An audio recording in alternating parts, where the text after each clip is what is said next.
I'm curious if God or Jesus came back right now and he saw what we do to the animals right now. Mm-hmm. Like, I just wonder what he would possibly think about it. Because I know back 2,000 years ago, eating fish or something, it's not like you're dropping a net to the bottom of the ocean and then just you're not clearing out like a gigantic section. You're probably throwing a pole in, and then, you use your net to get the fish. You're probably maybe getting a couple of fish a day. Maybe I don't know, the average person. A dozen or two at the most. But they really did not do a lot of fishing like that. The fishermen typically wouldn't catch a lot, not because they couldn't, but technology. They didn't have refrigeration.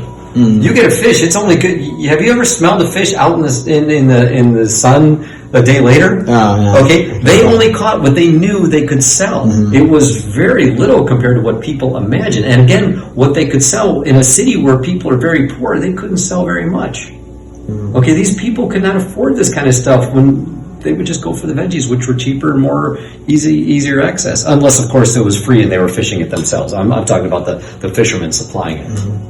Yeah, and it just makes me think, it was probably, I don't know, tens of thousands a day being taken from there. Today, it's a trillion a year? Trillions, yeah. Yeah, it's 3 trillion? Is it 1, 2, 3 trillion I think I read one, there's no way to calculate it. Yeah, so when Jesus was like, okay, yeah, you guys can eat fish, I don't think he meant take 3 trillion a year, that's pretty insane, Well, I don't think Jesus said you can eat fish. Well, what I'm thinking of is one of the stories where he turns, he has the people following him, and then he gets the bread and then a bunch of fish. Okay, you're talking about the multiplying of the loaves? Yeah, that one. Okay, there's 2 stories on that. He fed 5,000 people, and then another time where he fed 4,000 people. Interesting. Okay. He said to the apostles when he got off the boat, he's like, all these people are here to see you, Jesus, but they got no food. Jesus said to them, how much money do we have? And they said 20 something, or whatever. Let's just say $200, whatever it was, that money, okay?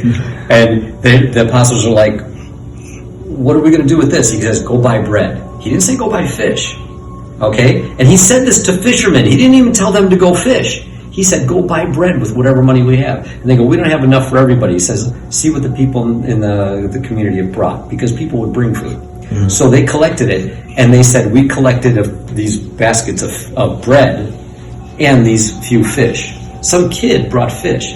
That wasn't Jesus supplying the fish. Oh, okay. So Jesus multiplied the loaves. He gave a blessing and multiplied the loaves. He never gave a blessing to to bless the fish. There's different blessings. If you're a Jew, okay, you would know the blessing for bread is different than the blessing for meat. And there was really no blessing for meat. It was just other things, all other things. Meat just fell into the all other things category for the blessings. So he only gave a blessing for the bread. And after he fed the people and they collected, I think it was 12 baskets, he said, how much bread is left? He didn't even ask about the fish. There was no mention of the fish on Jesus throughout any of those things. It was just, that was introduced by the people, if it was even there. A lot of scholars don't even agree that fish line, that even belongs in the Bible. That was just added by an editor. Interesting, yeah. Yeah, it's interesting, but Jesus himself, I think it's in Matthew, he said, how much bread have we collected?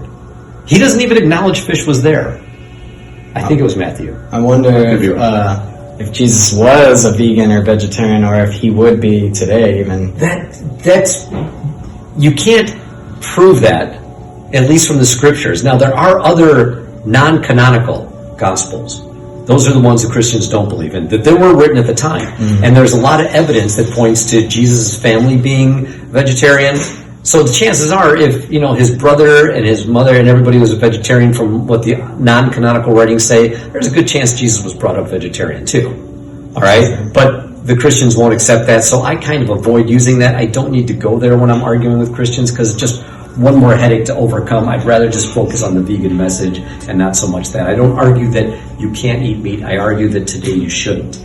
So if I was to offer a clobber question, it's not that I'm telling you Christians, hey, you can't eat meat. I'm saying that you have a choice of food that comes from animal abuse or compassion. what should a Christian choose? Now, even if you never read the Bible, you don't need any Bible training for that question. That's my clobber question. I use it all the time. Okay, you could use it in an elevator when you only got 20 seconds and you're talking to somebody on the way down. Okay, just if you have a choice of food that comes from violence or compassion, what should a Christian choose? The beauty of that is you're not telling them not to eat meat. You're not telling them that they're sinning. You're not telling them anything. You're making them look at their moral baseline that they get from the Bible and say, wow, I have a choice. I really should choose compassion. That's the defining principle of a Christian. Compassion, kindness, mercy, love. If you're not doing that, then who are you serving? If your food doesn't come from compassion and love, it's coming from Satan. Okay, so think about it. Yeah. That's a great question. That's a very good question, actually. Oh, I call it my clobber question. Anybody who doesn't know anything about the Bible, use it.